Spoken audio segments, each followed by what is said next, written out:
met en place des contrôles sur la base de l'intelligence artificielle, c'est-à-dire on fait travailler, mouliner des ordinateurs pour trouver des sources éventuelles de contrôle fiscal, mais les résultats ne sont pas bons parce qu'en fait le contrôle fiscal, il faut que ce soit des êtres humains aussi qui soient à la recherche des dossiers et qui établissent les contrôles. Donc même des services qui étaient jusqu'ici, on va dire un petit peu épargnés, aujourd'hui sont concernés par les suppressions d'emplois.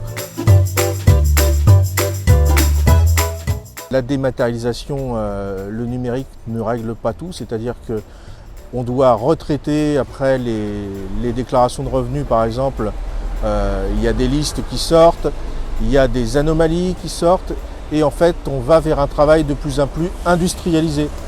C'est-à-dire que sur un service des impôts des particuliers, les collègues avaient des portefeuilles géographiques et géraient les usagers de leur sous-secteur de A à Z, ce qui fait que les usagers pouvaient joindre aussi directement leur correspondant.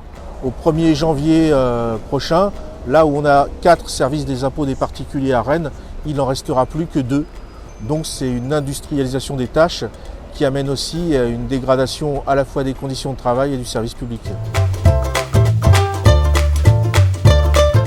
Je vais prendre un exemple concret. Il y a eu un mouvement d'affectation locale qui est sorti la semaine dernière. On a sur le département une centaine d'emplois qui sont vacants. Donc la question pour nous, effectivement, c'est d'arrêter les suppressions d'emplois dans un premier temps, de combler les postes vacants et après de faire un état des lieux par service des emplois qui manquent.